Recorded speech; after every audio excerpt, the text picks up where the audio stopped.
Hello दोस्तों, मेरा नाम है अरम अंसारी और आप देख रहे हैं आपका अपना यूट्यूब चैनल एग्ज़ाम सिटी। दोस्तों, जो हम जीके की सीरीज़ चला रहे हैं वो उसी प्रकार के क्वेश्चनों की सीरीज़ चला रहे हैं जो आने की उम्मीद है, संभावना है।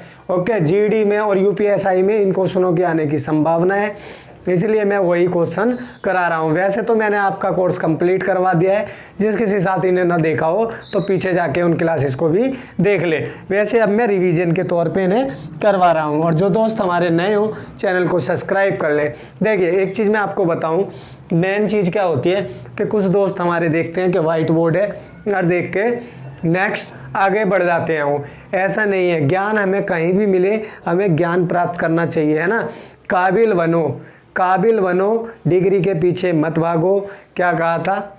3 इडियट आपने सभी ने देखी होगी, तो इसलिए काबिल बनो, ठीक है। काबिलियत आपको हमारे बोर्ड पे भरपूर मिलेगी। रीजनिंग के इतने बढ़िया टेस्ट करवा रहे हैं, वो भी देखें, और ये क्वेश्चन भी देखना, कितने अच्छे अच्छे क्वेश्चन आपको करवाऊंगा। हमेशा ज़्यादा तैरने वाला डूब जाता है। अगर आप सोचोगे कि ये भी कर लूँ वो भी कर लूँ, आपने देखा होगा ब्याह शादी में हम लोग जाते हैं तो कुछ लोग ऐसे होते हैं, प्लेट भर लेते हैं, पूड़ी इधर, पनीर इधर, आलू इधर, कड़ी इधर, है ना, चाउमीन इधर, ये ढेर लगा लेते हैं। और फिर बाद में क्या होता है, जितना खाते हैं और घर जाके निकाल देते हैं, है ना, हो जाता है ना। इसलिए इतना खाएं जितना हजम हो जाए। अब ये लास्ट टाइम चल रहा है, इतना पढ़ें जितना दिमाग में रहे, ऐसा ना हो कि खिचड़ी हो और सारा दिमाग से निकल जाए। ओके, मैं सिर्फ छोटी छोटी आधे आधे घंटे की क्लास बना रहा हूँ। क्यों बना रहा हूँ? कि आप आधे आधे घंटे की क्लास लें और पूरा दिन अपना रिवीजन करें। अब रिवीजन का समय, अब सीखने का समय नहीं बचा है दोस्तों। ओके, जिन मेरे भाइयों को मेरी बात अच्छी लगी हो तो फॉलो करें जिस तरीके से मैं बता रहा हूँ। 1 हफ्ता रह रहा है आपकी क्लासेस का, सॉरी आपके पेपर का, तो अच्छे से तैयारी करें, तैयारी पे ध्यान दें, ज़्यादा बाहर घूमने में ध्यान ना दें।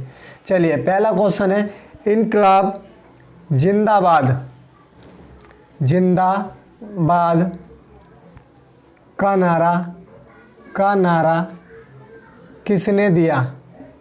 किसने दिया बताइए। इनकलाब जिंदाबाद का नारा किसने दिया? भगत सिंह ने, भगत सिंह। और ये जो नोट्स मैं आपको जिस नोट्स में से पढ़ा रहा हूँ ना, इस नोट्स में से दिल्ली पुलिस का 70% पेपर मैंने खुद चेक करा है। जो बच्चों को मैंने पढ़ाया है ना, ऑफलाइन में पढ़ाता था दोस्तों, तो उन बच्चों के 70% आया मेरे नोट्स में से। 70% दिल्ली पुलिस की जी क्या ही है। अगला क्वेश्चन है, सारे जहां से अच्छा हिंदुस्तान हमारा, हिंदुस्तान हमारा के रचनाकार है कौन है बताइए। सारे जहां से अच्छा हिंदुस्तान हमारा, इकबाल। कौन है? इकबाल है। ओके, इकबाल। ये पेन चल नहीं रहा है यार, चलिए रेड पेन से करवाता हूँ, रेड पेन अच्छा दिखेगा, है ना। चलिए, किसने कहा तुम मुझे खून दो, तुम मुझे किसने कहा तुम मुझे खून दो, मैं तुम्हें आज़ादी दूंगा। तुम मुझे खून दो, मैं तुम्हें आज़ादी दूंगा, तुम्हें आज़ादी दूंगा। बताइए किसके बोल थे ये? किसने कहा था? सुभाष चंद्र बोस ने कहा था, तुम मुझे खून दो, मैं तुम्हें आज़ादी दूंगा। अगला क्वेश्चन है, स्वराज मेरा जन्मसिद्ध अधिकार है। स्वराज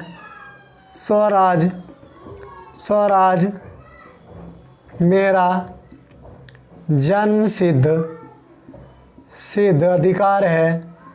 अधिकार है और इसे मैं लेकर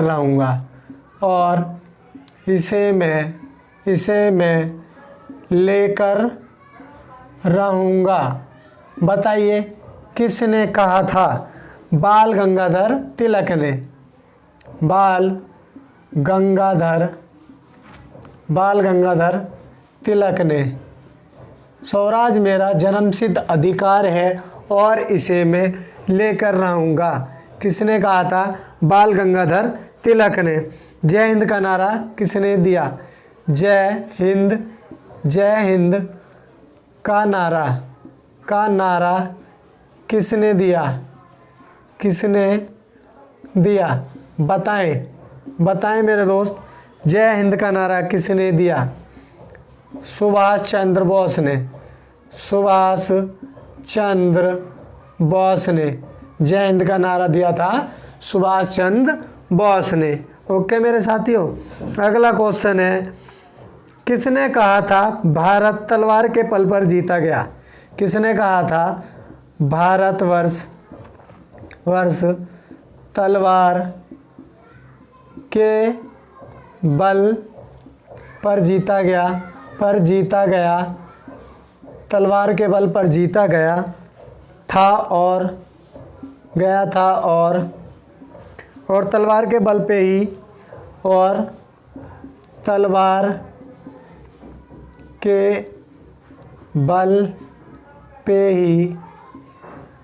पे ही उसे ब्रितानी कब्जे में रखा जाएगा। ब्रितानी कब्जे में रखा जाएगा। बताइए किसने कहा था भारतवर्ष तलवार के बल पर जीता गया और तलवार के बल पर ही उसे ब्रितानी कब्जे में रखा जाएगा? किसने कहा था? आलगिन, ठीक है, आलगिन ने कहा था भारतवर्ष तलवार के बल पर जीता गया और तलवार के बल पर ही इसे रखा जाएगा। अब बताएंगे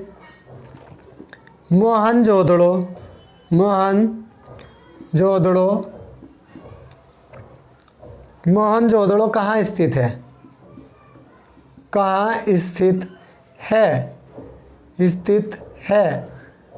बताएं। सिंध में। मोहनजोदड़ो कहाँ स्थित है? सिंध में स्थित है। राइटिंग में कोई दिक्कत तो नहीं आ रही मेरे साथियों? अगला क्वेश्चन क्या है? सिंधु घाटी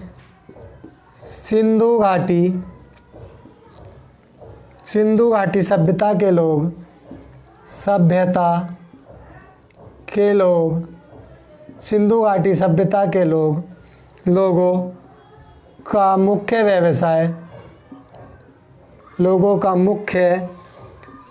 व्यवसाय क्या था? बताएं, क्या था? देखिए, पशुपालन, व्यापार और कृषि। ओके, सिंधु घाटी सभ्यता के लोगों का मुख्य व्यवसाय क्या था?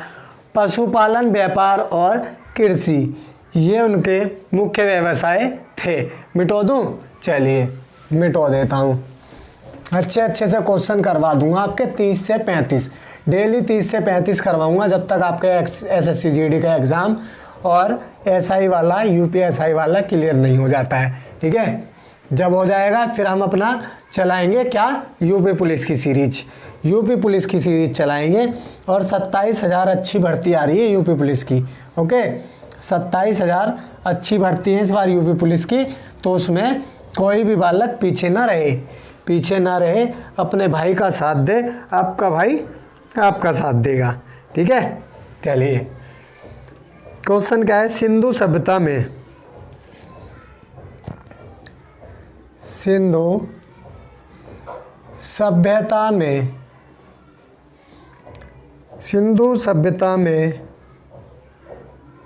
बृहत स्नानागार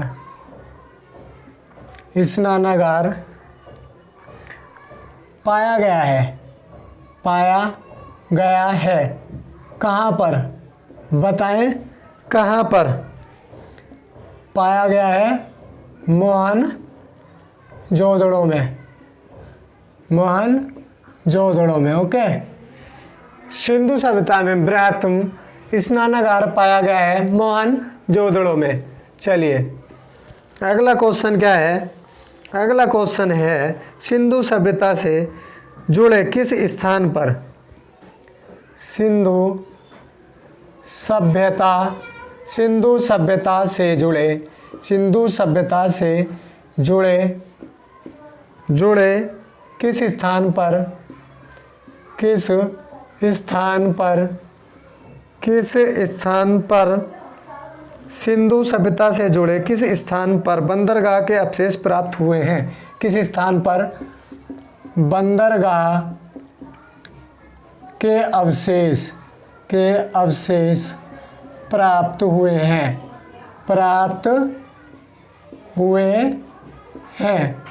बताएंगे। कहाँ प्राप्त हुए हैं, लोथल में प्राप्त हुए। ओके, लोथल में प्राप्त हुए बंदरगाह के अवशेष। अब अगला क्वेश्चन देखिए, सिंधु सभ्यता का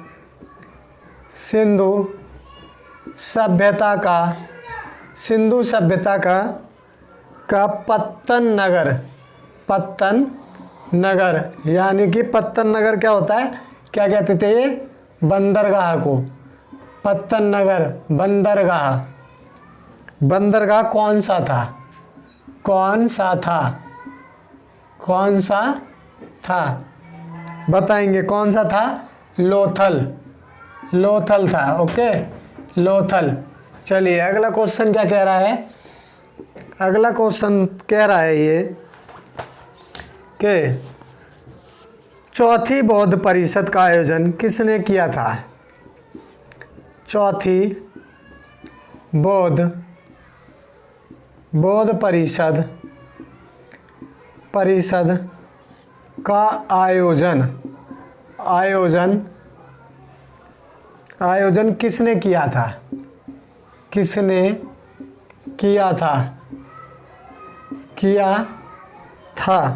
बताएं, कनिष्क ने किया था। ओके, किसने किया था, कनिष्क ने। आ रहे हैं ना क्वेश्चन समझ में, आपके क्वेश्चन समझ में आ रहे हैं ना, ना है तो बता देना यार, दोबारा से समझा दूंगा। अगला क्वेश्चन है, कनिष्क के शासनकाल में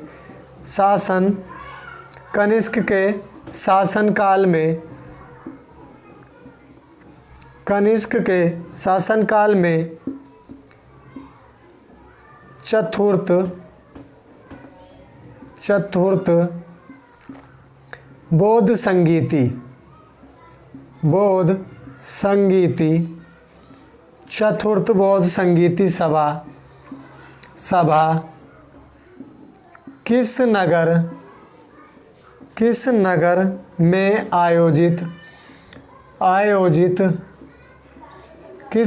में आयोजित की गई थी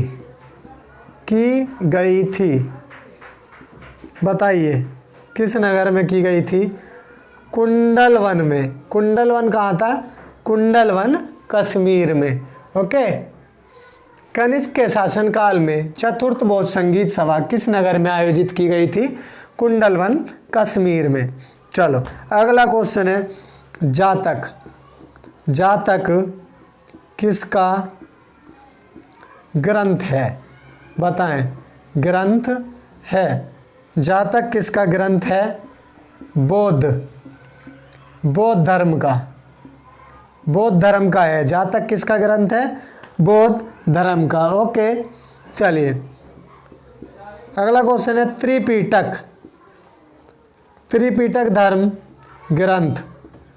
ग्रंथ है, किसका है, त्रिपिटक धर्म ग्रंथ किसका है, बौद्धों का। ओके, बौद्ध का, ये भी बौद्धों का ही है, बौद्धों का लिख लेंगे ऐसे करके। चलिए अगला क्वेश्चन क्या कह रहा है, मिलिंद पन्नो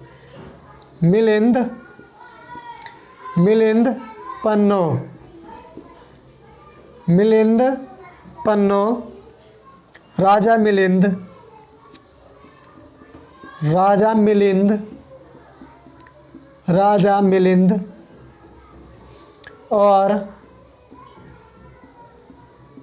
और किस बौद्ध भिक्षु किस बौद्ध भिक्षु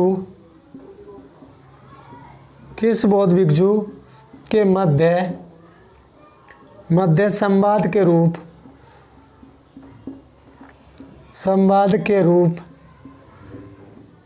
में है? बताएं, आंसर बताएं। नागसेन। दोबारा से पढ़ लेंगे क्वेश्चन। क्या कह रहा है? मिलिंद पन्नो राजा मिलिंद और किस बौद्ध भिक्षु के मध्य संवाद के रूप में है? कौन थे? नागसेन। ओके, मिटाऊं? चलिए साथ के साथ उतारते रहें। उतारने से क्या होता है? रिवाइज भी हो जाएगा और आपके नोट्स भी तैयार हो जाएंगे। यही नोट्स आपके यूपी पुलिस में भी काम में आ जाएंगे दोस्तों। यूपी पुलिस में कोई अलग से छटके जीके नहीं आती। यूपी पुलिस में कोई अलग से छटके जीके नहीं आएगी, तो यही आपकी यूपी पुलिस के काम में भी आ जाएगी। ओके दोस्तों, यूपी पुलिस के काम में भी यही जीके आएगी, तो आपको उतार लेना चाहिए। रिवीजन होगा जितना अच्छा, उतना ही आपका पेपर आपके लिए इजी हो जाएगा। ओके, चलिए क्वेश्चन है अगला। क्या कह रहा है? नागार्जुन कौन थे? बताएं, नागार्जुन कौन थे? बौद्ध दार्शनिक। नागार्जुन कौन थे? बौद्ध दार्शनिक थे। ओके, चलिए अगला क्वेश्चन क्या कह रहा है? ये सर्वप्रथम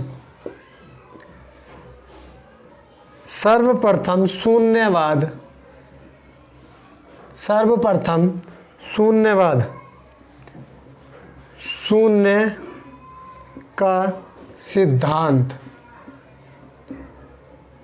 का सिद्धांत का प्रतिपादन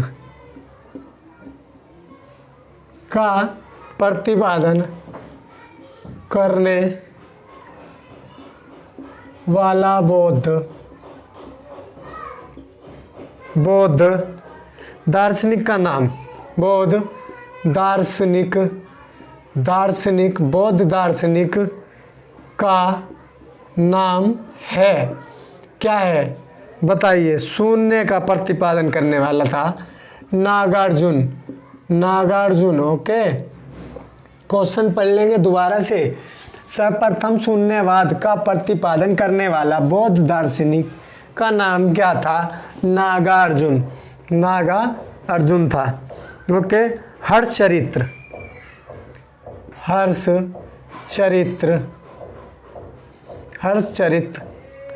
किसके द्वारा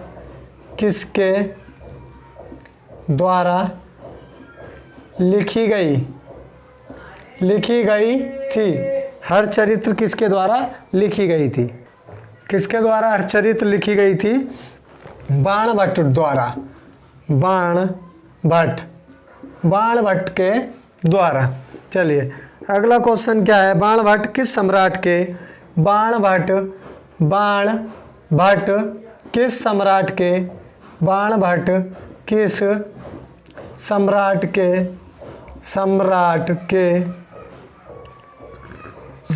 के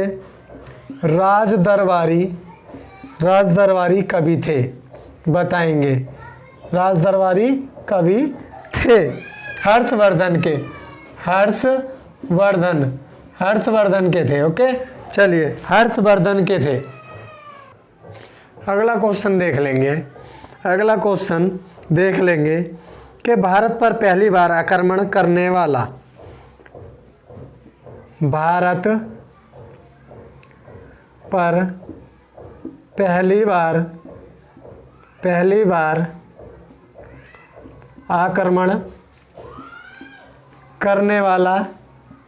आक्रमण करने वाला कौन था? भारत पर पहली बार आक्रमण करने वाला कौन था?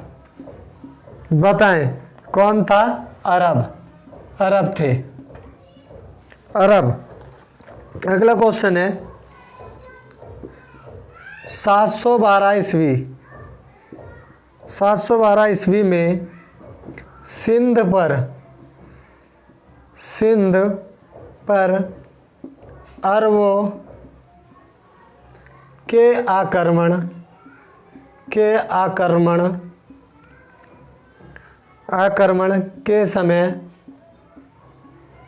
के समय वहाँ का शासक कौन था? वहाँ का शासक कौन था? बताएंगे। वहाँ का शासक कौन था? दाहिर, है ना। 712 ईस्वी में सिंध पर अरबों के आक्रमण के समय वहाँ का शासक कौन था? सिंध का दाहिर था, दाहिर। चलिए अगला क्वेश्चन कौन है? सेन वंश का संस्थापक, सेन वंश का संस्थापक कौन था? बताएं। सेन वंश का संस्थापक कौन था? सामंत सेन था सेन वंश का संस्थापक। अब कह रहा है राष्ट्रकूट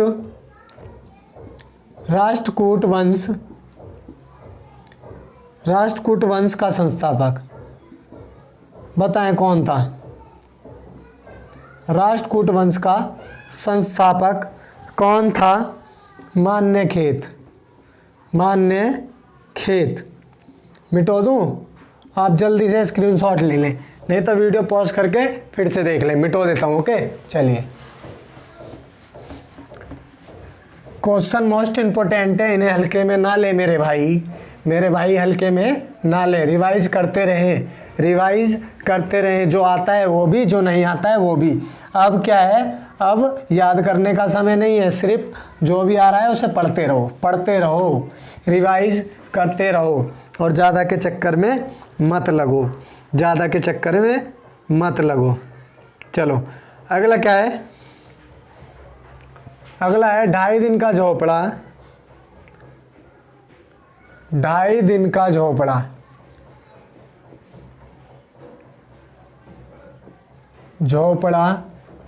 मस्जिद कहाँ पे है ये? अजमेर में, ख्वाजा साहब की दरगाह के पास अजमेर में का निर्माण किसने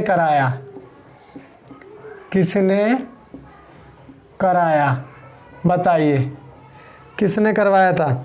कुतुबुद्दीन ऐबक ने। कुतुबुद्दीन ऐबक। ओके, 2.5 दिन का झोपड़ा मस्जिद का निर्माण जो अजमेर में है, उसका निर्माण किसने करवाया? कुतुबुद्दीन ऐबक। अगला क्वेश्चन है, वह दिल्ली का सुल्तान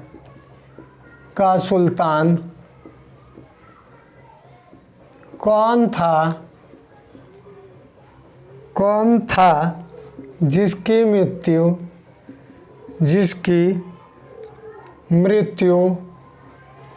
चौगान कौन से गेम को कहते हैं? चौगान बताइए।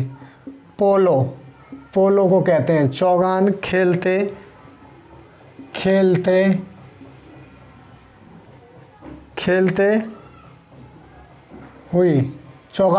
हुई बताइए कौन था? कुतुबुद्दीन ऐबक। कौन था?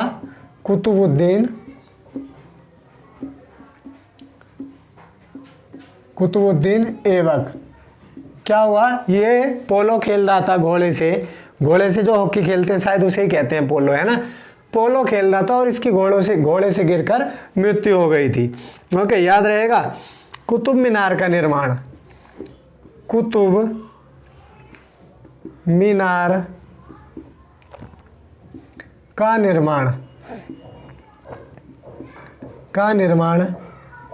किसने कराया? कुतुब मीनार का निर्माण किसने करवाया? कुतुब मीनार के कार्य को किसने पूरा कराया? हाँ देखिए, कुतुब मीनार का निर्माण किसने करवाया था? वो करवाया था कुतुबुद्दीन ऐबक ने। कुतुबुद्दीन ऐबक निर्माण, है ना। और इसका कार्य किसने पूरा करवाया था? कुतुब मीनार का कार्य किसने पूरा कराया? कार्य किसने पूरा कराया? भाई निर्माण तो इसने करवाया था, बीच में इसकी पोलो खेलते हुआ मौत हो गई, मतलब गिर के, कुतुबुद्दीन ऐबक की। तो इसका कार्य किसने पूरा करवाया था? इल्तुतमिश ने। इल्तुतमिश, और इल्तुतमिश कौन था? रजिया सुल्तान का बाप। और रजिया सुल्तान कौन थी? रजिया सुल्तान एकमात्र दिल्ली की महिला शासका थी। ओके, चलो अब अगला क्वेश्चन है, 40 तुर्कों के सरदार को लेकर किसने 40 तुर्की सरदारों को लेकर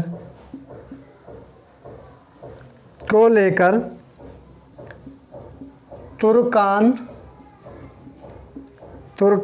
ए चहलगानी या चालीसा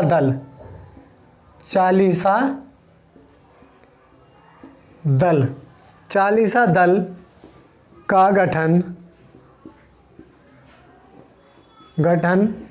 किया? बताइए।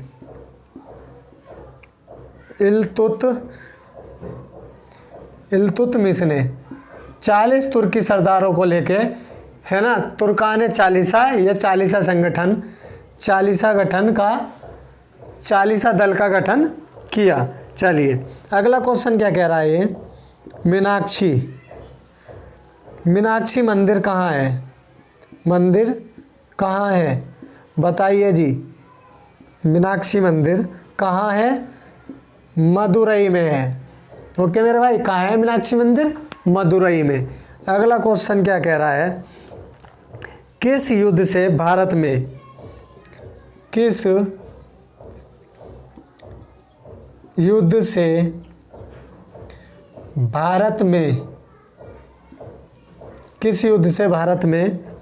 मुगल राज्य की नींव पड़ी?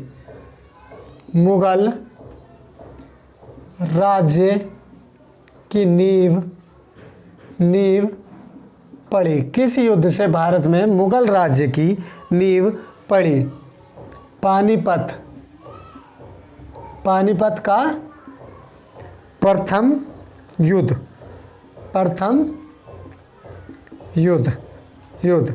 है ना, प्रथम युद्ध। अब ये अगला क्वेश्चन कह रहा है, पानीपत का प्रथम युद्ध कब हुआ ये भी बताएं। पानीपत का प्रथम युद्ध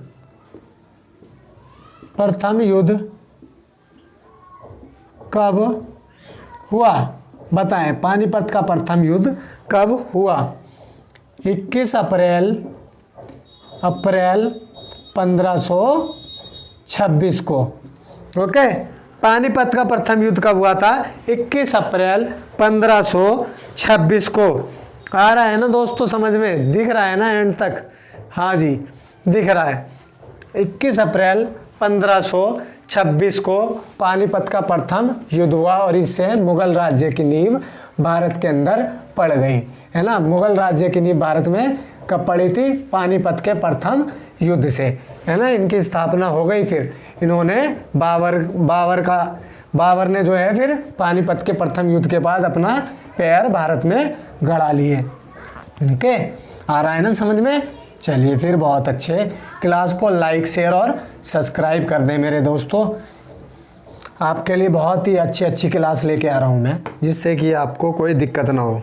चलिए अगला क्वेश्चन कह रहा है कि 1526 ईस्वी में बाबर ने किस वंश के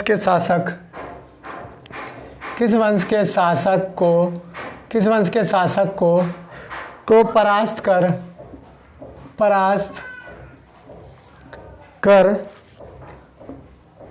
मुगल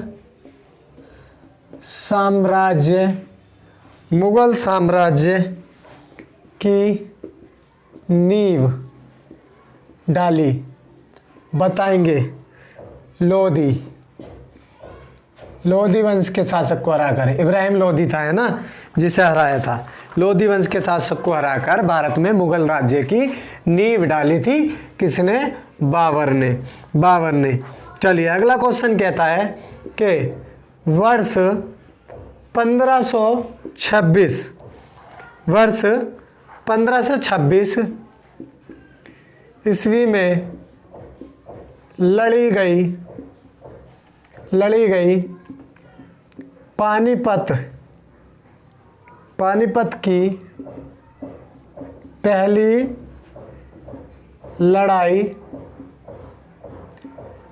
लड़ाई में बाबर से कौन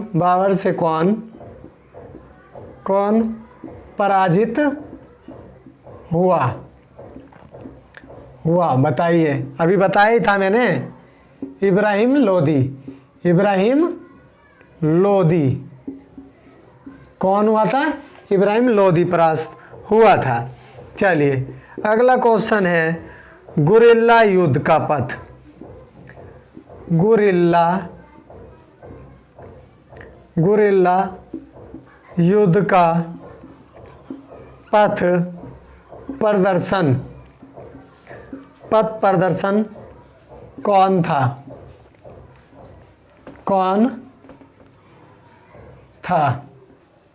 बताएं। शिवाजी थे। ओके। चलिए तो दोस्तों आज के मैंने इम्पोर्टेंट क्वेश्चन करवा दिए हैं, है ना। 30 से 35 क्वेश्चन करवा दिए हैं, आप गिन लेंगे 30 से 35, है ना, कम नहीं है। 30-35 क्वेश्चन आपको मैंने करवा दिए हैं और आधे घंटे की 30 मिनट या 35 मिनट की क्लास करा करेंगे, जिससे कि क्या है फटाक से आपकी क्लास भी हो जाएगी और फिर आप रिवीजन भी कर लेंगे। अब क्लासेस ज़्यादा लेने का समय नहीं है, सिर्फ क्या है आधे घंटे की मैं रीजनिंग करवाता हूँ और आधे घंटे की अब जीके करवा रहा हूँ रिवाइज के तौर पे। रीजनिंग में टेस्ट करवाता हूँ आधे घंटे और आधे घंटे यहाँ मोस्ट एक्सपेक्टेड क्वेश्चन करवा रहा हूँ। बस आप आधे घंटे की ये दोनों क्लास लेंगे और क्या है फिर रिवीजन करेंगे। पूरा दिन अपना रिवीजन करें, ज़्यादा समय खराब ना करें इधर उधर।